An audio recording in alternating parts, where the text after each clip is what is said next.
சளி, நெஞ்சு சளி, கை கால் வலி, உடம்பு வலி, தலையில நீர் கோத்தல் போன்ற பிரச்சனை இங்க இருக்கிறவங்க நாட்டுக்கோழி எடுத்து நான் சொல்ற மெத்தட்ல செஞ்சு சூடா சாப்பிட்டு பாருங்க.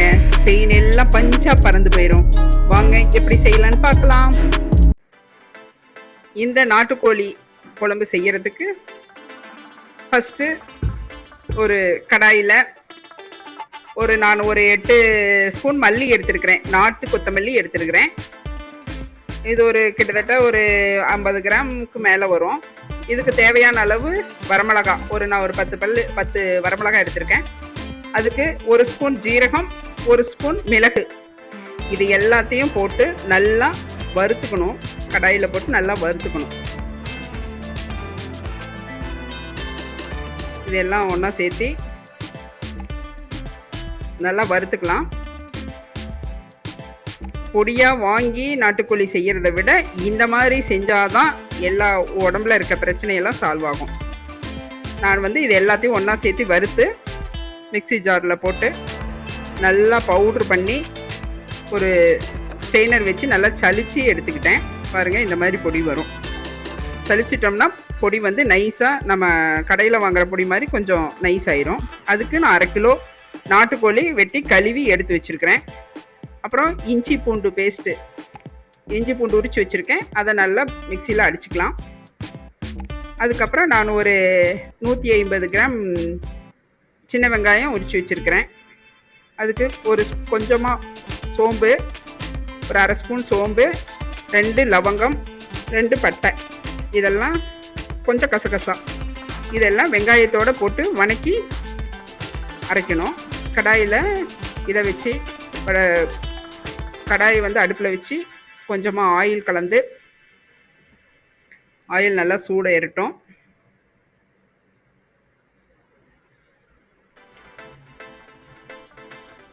ஆயில் நல்லா சூடேறணும். அதுக்கப்புறம் சின்ன வெங்காயத்தை அதில் போட்டு நல்லா வணக்கணும். புளிச்சு வச்ச சின்ன வெங்காயத்தை அதில் போட்டுக்கிட்டேன். அதோட ஒரு தக்காளியும் சேர்த்துக்கிட்டேன். இது நல்லா கண்ணாடி பதத்துக்கு மேலே நல்லா வணங்கி வரணும்.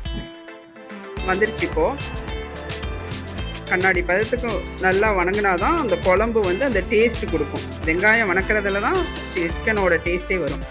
இதில் நான் எடுத்து வச்ச சோம்பு, 2 கிராம்பு, ஒரு பட்டை, கொஞ்சம் கசகசா, இது எல்லாமே போட்டு கொஞ்சமாக அப்படியே அதில் வணக்கிக்கிறேன். இதெல்லாம் கொஞ்சம் நல்லா வணங்கிருச்சு எண்ணெயில். இதுக்கு ஒரு கொத்து ஒரு கைப்பிடி அளவு கருவேப்பிலை எச்சாவே போடலாம். கருவேப்பிலை போட வரையிலும் நல்லது. இன்னும் கூட கொஞ்சம் போட்டுக்கலாம்.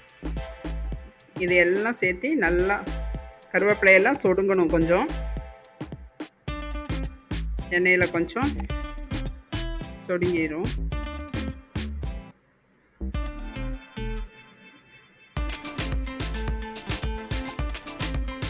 ஓகே, இந்த அளவு வந்துருச்சு. இதை நல்லா ஆற விட்டு அரைக்கணும். இப்போ சிக்கனை தாளித்து விட்டுருவோம். அதுக்கு ஒரு பாத்திரத்தை வச்சுக்கிட்டேன். நாட்டுக்கோழி சிக்கனை பொறுத்த வரையிலும் நல்லெண்ணெயில் செஞ்சு இந்த மாதிரி செஞ்சு சாப்பிட்டிங்கன்னா எலும்புக்கு அவ்வளோ நல்லது. பழைய காலத்துல எல்லாம் நல்லெண்ணெயில் சிக்கன் செஞ்சு சாப்பிட்டா தான் உடைஞ்ச எலும்பே சரியாகும்னு சொல்லுவாங்க. அதனால் நான் இப்போ பாருங்கள் நல்லெண்ணெய் தான் எடுத்திருக்கேன். நல்லெண்ணெயில் தான் தாளிக்க போகிறேன். மறுபடியும் சிக்கனையும் வறுக்க போகிறேன். இப்போ குழம்புக்கு தேவையான அளவு நல்லெண்ணெய் விட்டுக்கிட்டோம்.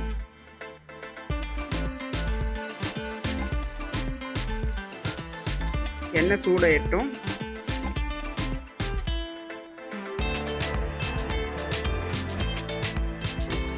கொஞ்சம் கடுகு போட்டுக்கலாம்.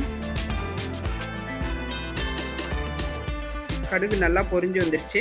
இப்போ இஞ்சி பூண்டு பேஸ்ட்டு, அரைச்சி வச்சு இஞ்சி பூண்டு பேஸ்ட்டு கொஞ்சம் போட்டுக்கலாம். அது எண்ணெயில் அப்படியே வதங்கட்டும்.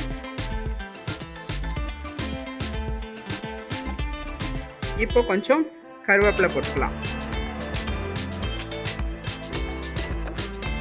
போட்டு இதெல்லாம் நல்லா வணங்கட்டும்.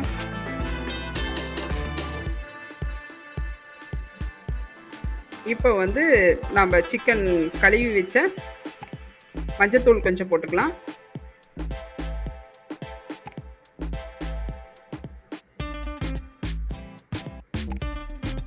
இப்போ கழுவி வச்ச சிக்கனை அதில் போட்டு நல்லா வணக்குவோம்.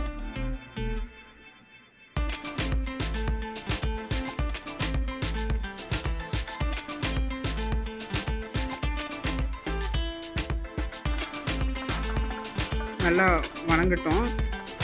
அடுப்பை கொஞ்சம் கம்மியாக வச்சு வணக்குவோம். ஹையாக வச்சோம்னா அடி பிடிச்சிக்கும். கொஞ்சம் நேரம் வணங்கட்டும். நம்ம அதுக்குள்ளே அந்த பேஸ்ட் அரைச்சிக்குவோம். இப்போ இந்த வதக்கி வச்சுருக்கிற சின்ன வெங்காயம் இதையெல்லாம் வந்து ஒரு மிக்சி ஜாரில் போட்டு நல்லா பேஸ்ட்டாக அரைச்சிப்போம். அரைச்சாச்சு. இந்த மாதிரி வரும். இப்போ நாம் வந்து மல்லி, ஜீரகம், மிளகு எல்லாம் வறுத்து அரைச்சி ஜலிச்சு வச்சோம் இல்லையா, அந்த பொடியை இதோட சேர்த்து பேஸ்ட் மாதிரி அரைச்சிக்கலாம். பாருங்கள், இந்த மாதிரி பேஸ்ட்டாக வந்துடும். இது சாந்துன்னு சொல்லுவோம். இதிலேருந்து ஒரு 2 ஸ்பூன் எடுத்து வச்சுக்கலாம். மறுபடியும் சிக்கனை எடுத்து குழம்புலேருந்து எடுத்து வதக்கிறதுக்கு இது வேணும். 2 ஸ்பூன் எடுத்து வச்சுக்கிட்டு இதை வந்து கரைச்சிக்கலாம். தண்ணி ஊற்றி நல்லா கரைச்சி வச்சுக்கலாம். இப்போது சிக்கன் எந்த அளவுக்கு வணங்கியிருக்குன்னு பார்த்துக்கலாம். பாருங்கள், தண்ணி விட்டு நல்லா இதாக இருக்குது.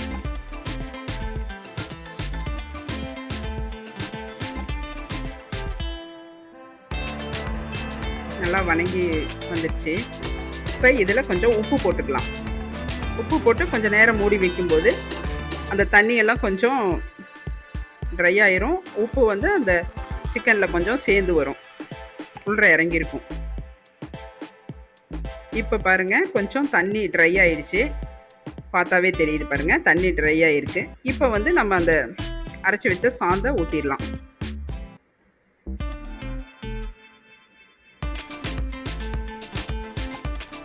கலக்கி வச்சுருக்கிற இந்த சாந்தை எடுத்து இதில் ஊற்றிடலாம். அவ்வளோதான் இதுக்கு தேவையானது. மற்றபடியாக அதுக்கு தேங்காயோ பொட்டுக்கடலையோ இது எல்லாமே போடக்கூடாது. அது போட்டால் அதனோட டேஸ்ட்டே மாறி போயிடும். இந்த மாதிரி மாத்திரம் அரைச்சி நீங்கள் செஞ்சு பாருங்கள். அதனோட நேச்சரான டேஸ்ட்டு அப்படியே இருக்கும். நல்லா கொதித்து வரட்டும். நல்லா பாருங்கள், இந்த குழம்போட தன்மை அப்படியே இருக்குது பாருங்கள். குழம்பு பாருங்கள், அது நாம் எந்த இதில் இது பண்ணோமோ அதே அளவில் இருக்குது. இப்போ நல்லா சிக்கன் வெந்து வரட்டும். இப்போ நல்லா வெந்துருச்சு. குழம்பை தனியாக எடுத்து ஒரு பாத்திரத்தில் பிரித்து எடுத்து வச்சுக்கிட்டோம். சிக்கனை மட்டும் மறுபடியும் தனியாக வதக்க போகிறோம். அதுக்கு ஒரு கடாய் வச்சு நல்லெண்ணெய் மட்டும்தான் இதுக்கு யூஸ் பண்ணணும். வேறு எண்ணெய் யூஸ் பண்ணிங்கன்னா அதனோட நம்ம எந்த இதுக்காக செய்கிறோமோ அதனோட இதே மாறி போயிடும். அதனால் நல்லெண்ணெயிலேயே எல்லாம் செய்யுங்க. நல்லெண்ணெய் விட்டுக்கணும். நல்லெண்ணெய் நல்லா சூடாகி வரட்டும். இப்போ கடுகு போட்டுடலாம்.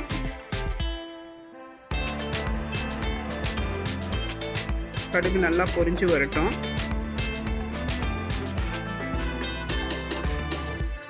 நல்லா பொரிஞ்சிருச்சு கடுகு. இப்போது பச்சை மிளகா ஒரு 3, கருவேப்பிலை இதெல்லாம் கீறி வச்சுருக்கிறேன். அதை வந்து அதில் போட்டு நல்லா வதக்குவோம். தேவைப்பட்டால் நீங்கள் பட்டை, கிராம்பு, சோம்பை பொடியாக அரைச்சி கூட அதில் போட்டுக்கலாம். நான் இது தேவையில்லை, இதில் இந்த சாந்துலேயே இருக்கிறதுனால நான் அதில் சேர்க்கல. இப்போ அந்த எடுத்து வச்சோம் இல்லையா 2 ஸ்பூன், அந்த சாந்தை இதில் போட்டு நல்லா கிளறி கொடுப்போம். இஞ்சி பூண்டு பேஸ்ட்டு கொஞ்சம் எடுத்து வச்சுருந்தோம், அதையும் இதில் போட்டு நல்லா வதக்குவோம். அந்த மசாலோட பச்சை வாசம் ஃபுல்லாக போயிடணும், அந்த அளவுக்கு வதக்கணும். இப்போ அந்த மசால் இருந்த இதை வந்து கழுவி கொஞ்சம் அதில் சேர்த்திக்கலாம். ரொம்ப ட்ரையாக இருக்குது, அதனால் அந்த மசாலா வந்து கொஞ்சம் தண்ணி ஊற்றி கழுவி அதில் ஊற்றிக்கலாம். இப்போ நல்லா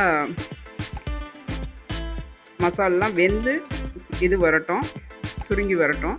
இப்போது உப்பு கறி எப்போ வதக்கும் போது கொஞ்சம் உப்பு போடணும். அதுக்கு ஒரு சின்ன ஸ்பூனில் 2 டீஸ்பூன் போட்டிருக்கேன் உப்பு. இது எல்லாம் சுண்டி வரட்டும். சுண்டி எண்ணெய் பிரிஞ்சு வரணும். இப்போ வந்துருச்சு. இப்போ அந்த சிக்கனை எடுத்து போட்டு வதக்குவோம்.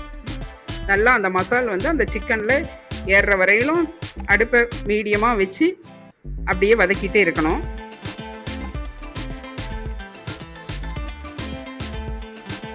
நல்லா பிரிஞ்சு நல்லா அந்த மசால் சிக்கனில் இறங்கிடுச்சு. இப்போ கட் பண்ணி வச்சுருக்கிற மல்லித்தலை தூவி சிக்கன் சாப்பிட தயாராகிடுச்சு. இப்போ சாப்பிட்டு பார்த்துருவோம். கொஞ்சமாக சாதம் எடுத்துக்கலாம்.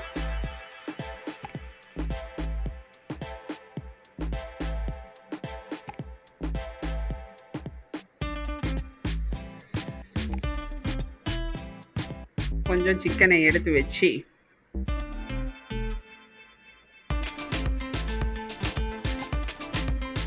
சுட சுட சிக்கன் ஆவி பறக்க எடுத்து வச்சு கொஞ்சமாக சிக்கன் குழம்பு எடுத்து அது சாதத்தோட கலந்து சூடாக ஆவி பறக்க சாப்பிடணும். அப்போ தான் இது பெயின் எல்லாம் பறந்து போகும். பாருங்க, இப்படி ஒரு பீஸை எடுத்து கை தொட முடியல, அந்தளவு சூடாக இருக்குது. எடுத்து சாப்பிட்டு பார்த்தா அல்டிமேட்